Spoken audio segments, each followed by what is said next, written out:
Hello YouTube, and welcome back to another before and after. So today we'll be looking at The Greatest Showman, and I mean, it looks alright. Yeah, I really don't have much time to do this before and after, and yeah, really there's not all that much for me to say about it. It just looks okay. So one guy gets fired, and then he decides, well, I made a little light projector thing. Obviously I should make a circus. Right. So yeah, he decides to open up the circus, and yeah, it's that one really big traveling circus, which I think was shut down recently.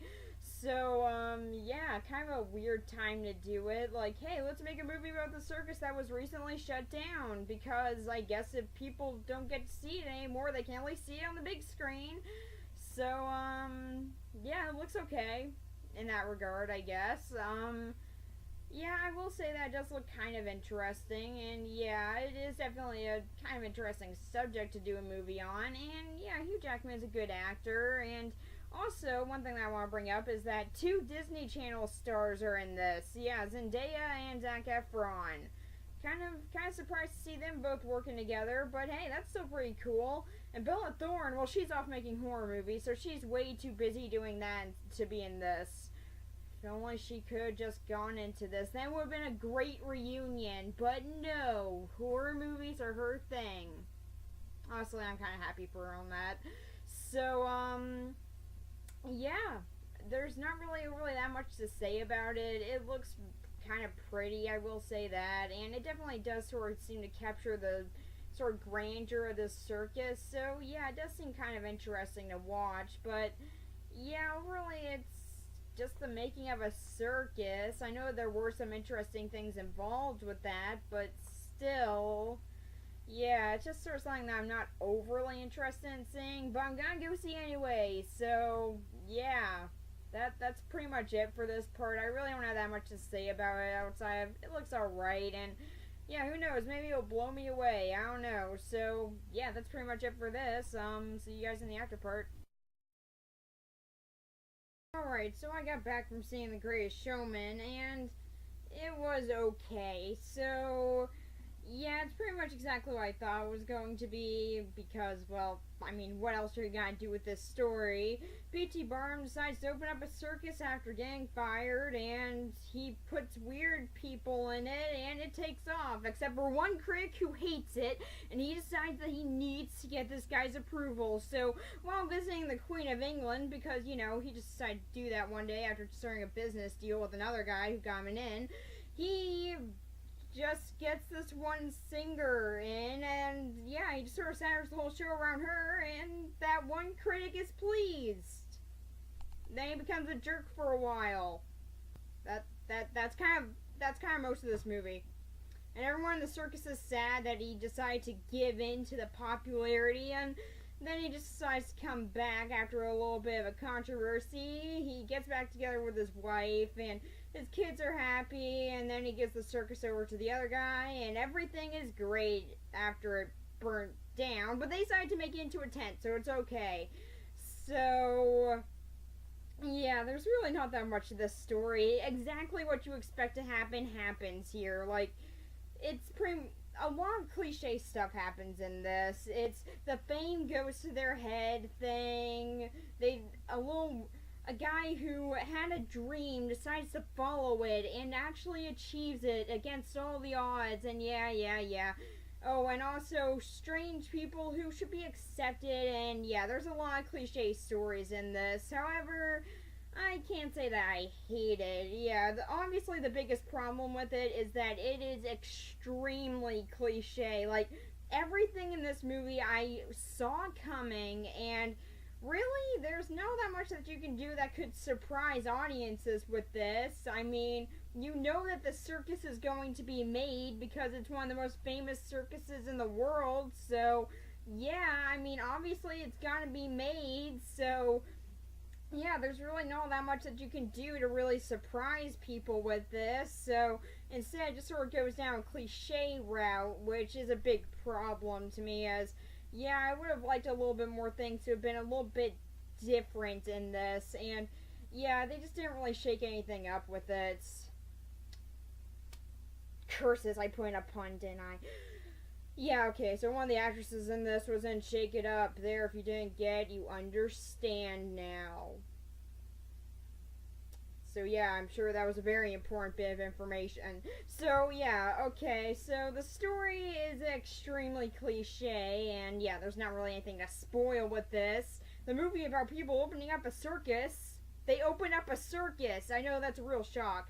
But yeah, so really pretty much what you expect to happen does happen. So yeah, the story is extremely cliche, but are the characters good? Well, they're also pretty cliche.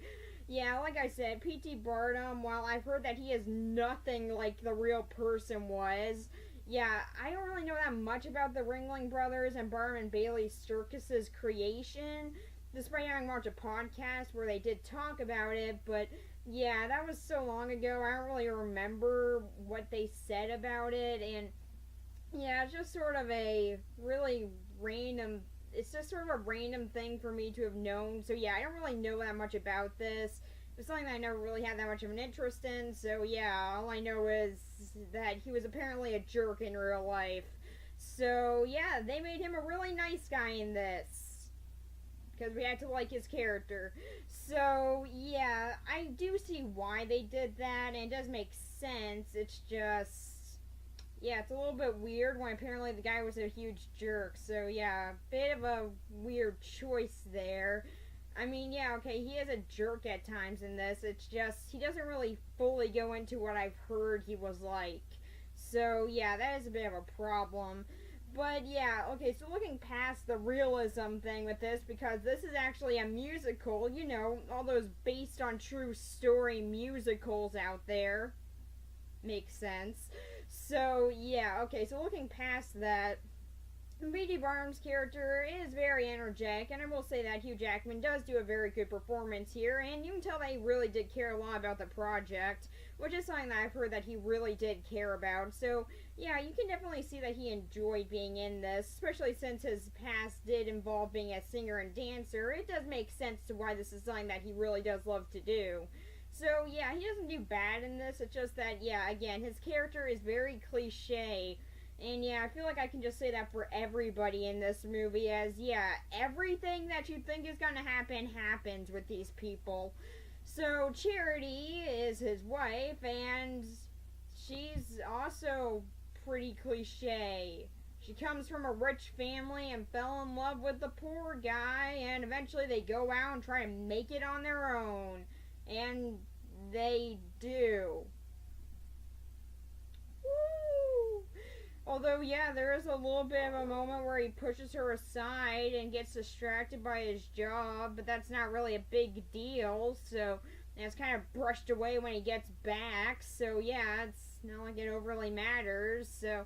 And also, there was a bit of a controversy where someone just sort of up and kissed him while someone took a picture of it and put it in the news, but it's really easily resolved, so I don't see why that was even there. Did that happen in real life? I really don't know.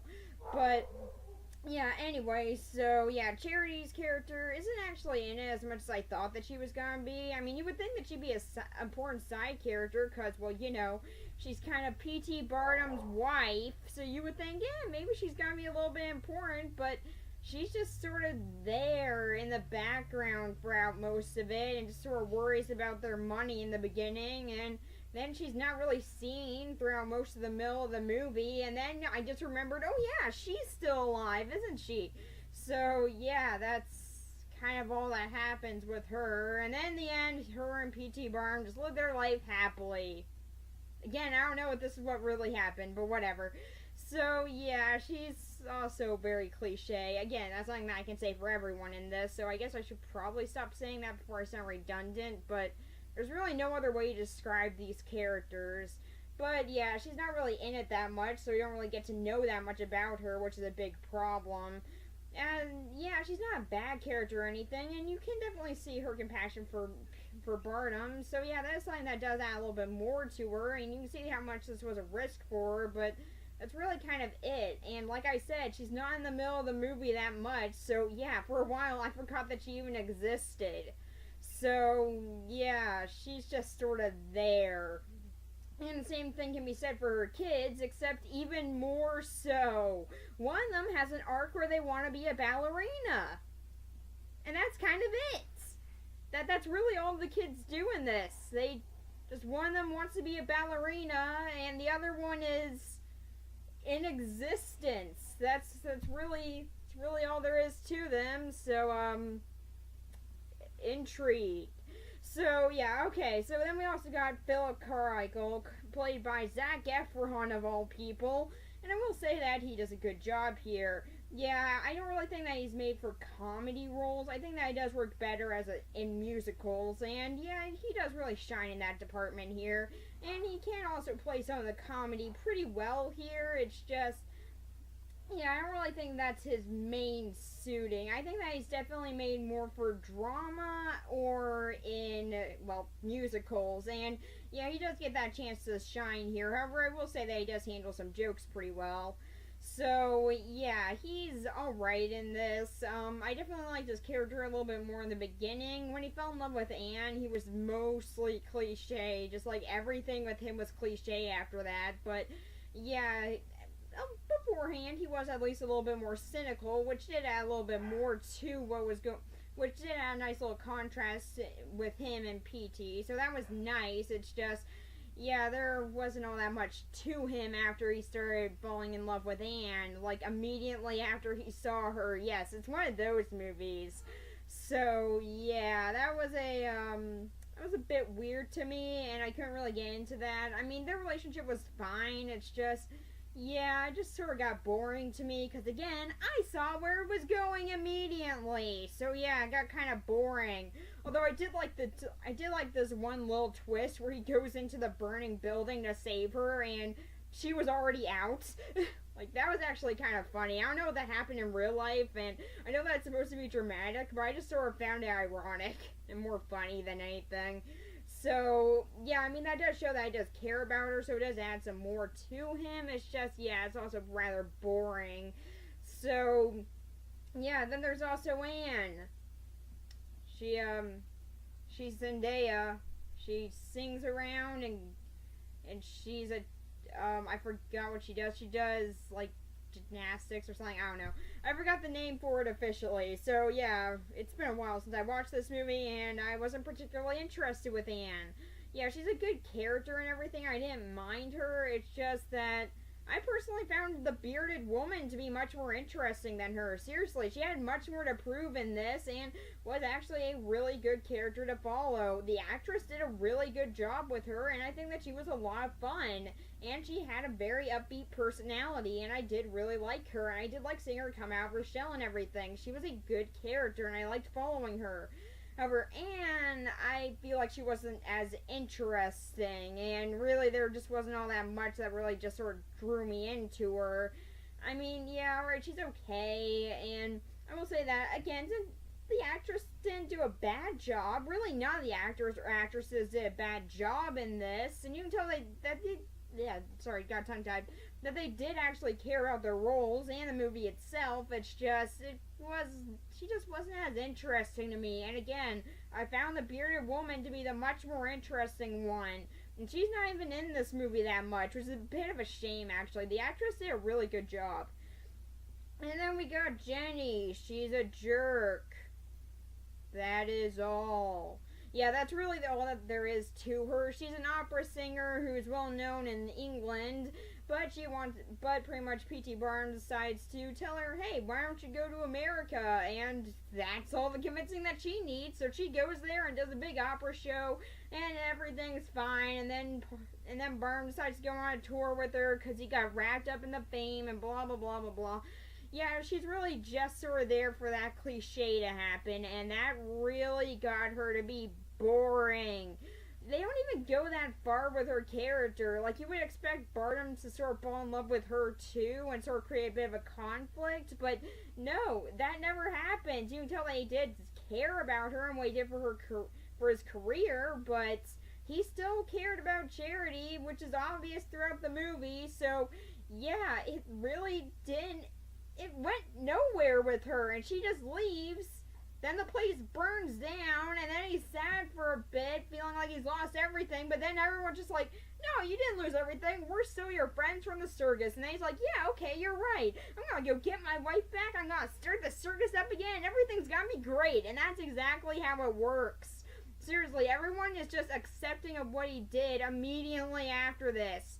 I'm sorry, it's his fault that circus burnt down, because if he was there, he could have put a stop to that. He was obviously doing it before, and obviously Philip couldn't handle it, so yeah, I'm sorry. He is to blame for this. Be angry at him for like a minute or so, but no, like immediately seeing him getting drunk in a bar, that just makes them realize, yeah, we're a bit, you're alright. So, yeah, really, there's nothing to that story, and Jenny's sort of the cause for all of it, and really, I just found her to be a boring character, so, yeah. So, as for all the side characters, like everyone in the circus, they're all pretty fun. I do like how they can actually be pretty involved with the story, in particular the bearded woman, and I did like their stories, as they had a lot more to prove. And I did like their characters. They're a lot of fun, and they all had something that made them all stand out. So, yeah, I honestly would have rather seen a movie about what they were doing than what these other people were doing. But, yeah, this movie is still a musical, so let's get into some of the songs. I don't really remember the names of most of them. Okay, I actually don't remember the names of, like, any of them. But, the opening song is alright. Really, there's all that I can I mean, not the one, like, the big opening to the movie. I mean, like, the one with the backstory for P.T. Barnum and Charity. That one's alright. It's just that I feel like it's really weird that they just sort of sing the song at random intervals in their lives. Like, I know that it's a musical and it's a montage and everything, but let's think about this practically. At random moments, they would just decide to sing this song right where they left off. Did they just communicate with the letters and just say, hey, okay, today I'm gonna sing this song again. I started up at this line. You keep on going from there, okay? Alright, sweet. This'll be awesome. Probably. We're not gonna see it at all. So, like, it was just really weird. But I will say the house that they explored in the beginning was kind of cool. Seriously, I like exploring abandoned houses, and that was a really cool one. I hope to find a mansion like that one day. That is awesome. But yeah, really, that's kind of all I can say about that song, despite being the most reprised song in this movie. Yeah, I think that's sung like 3 times, whereas the song about the actual circus is sung twice. Yeah, obviously, sing about the world they're gonna make instead of, what the movie's about. That makes sense. But yeah, actually I do. Okay, so moving on to that one, that was actually one of my favorite songs in this movie. It's a really catchy song that is also a whole lot of fun.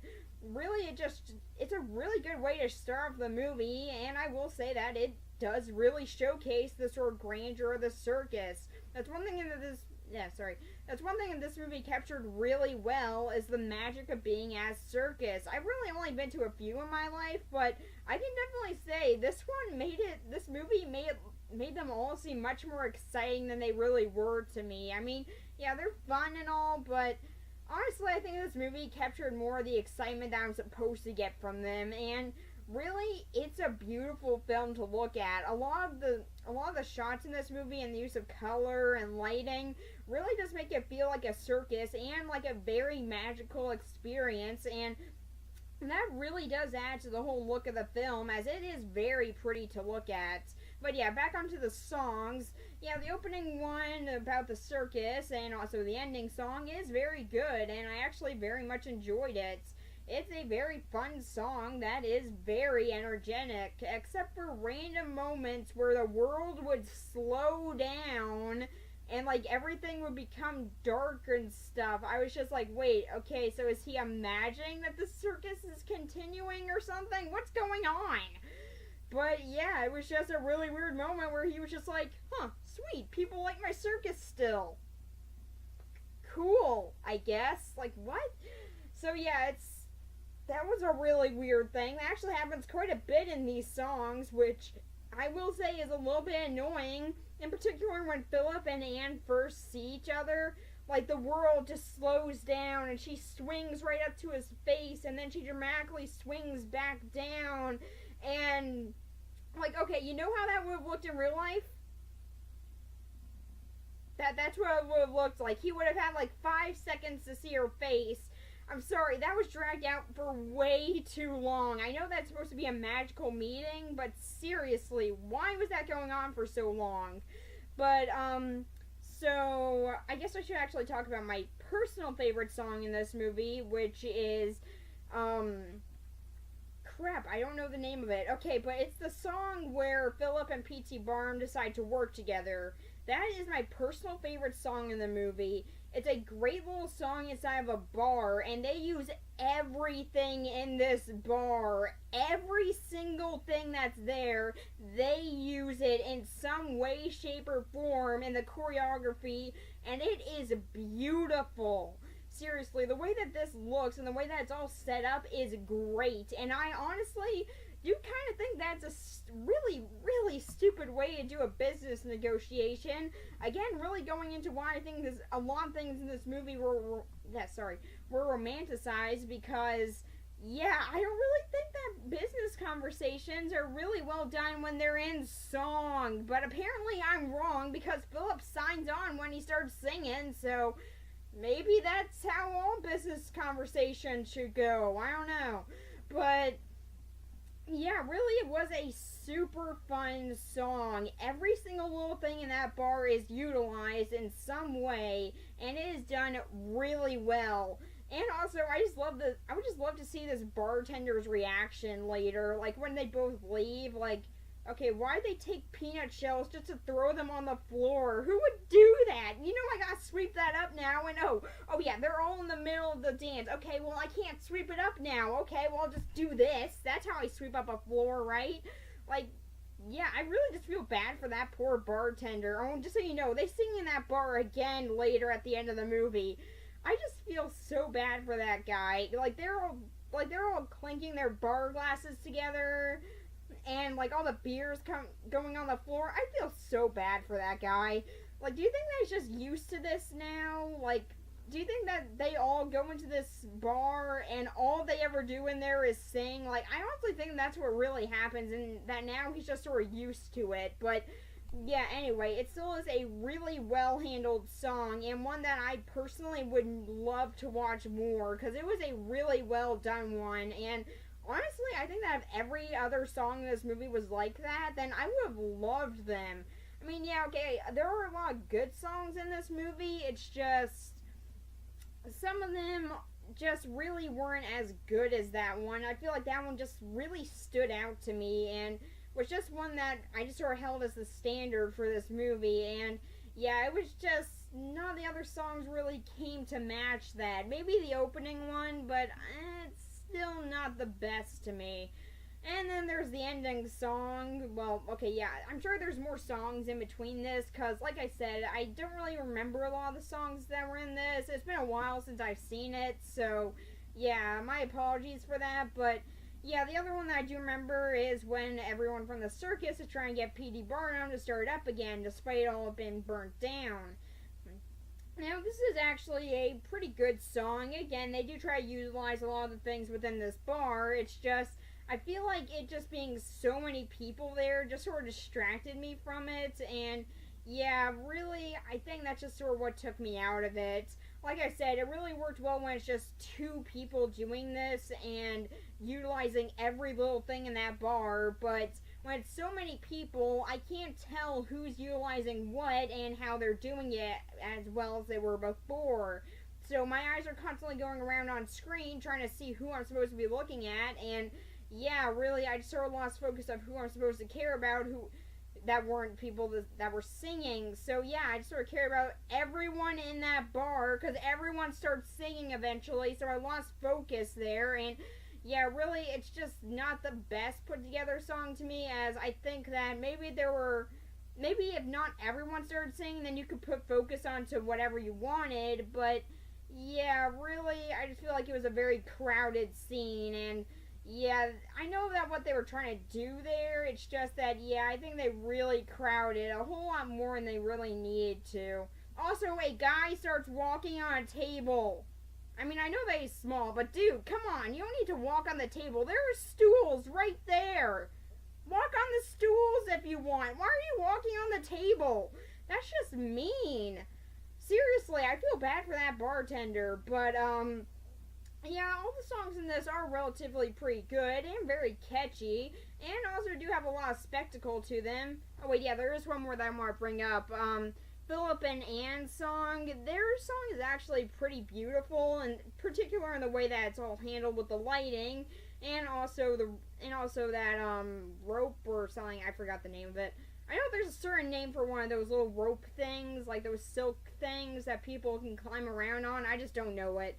But yeah, I do think their song was very beautifully handled and was very pretty. It's just, yeah, again, it didn't really sort of match a lot of what I really liked about the songs in this movie was the energy that came through.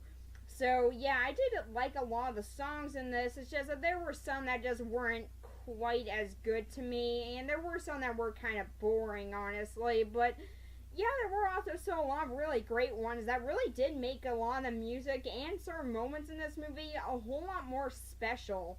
So for this movie overall, it's pretty fun. Yeah, I know that's very cliche and a lot of the characters are very generic, but it's still a pretty fun movie that I wouldn't mind seeing again. It's just, yeah, there are a lot of problems with it that I really can't overlook.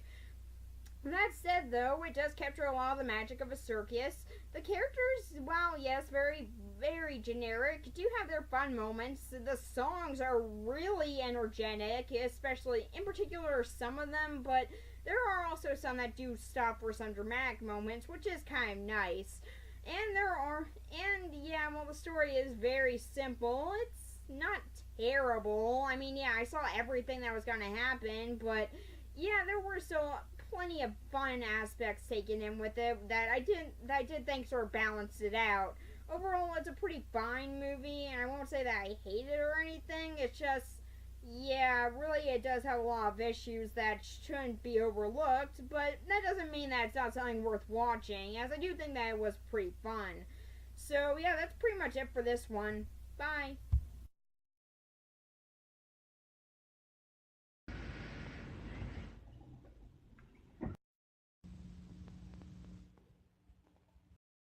There's a giant fan in here.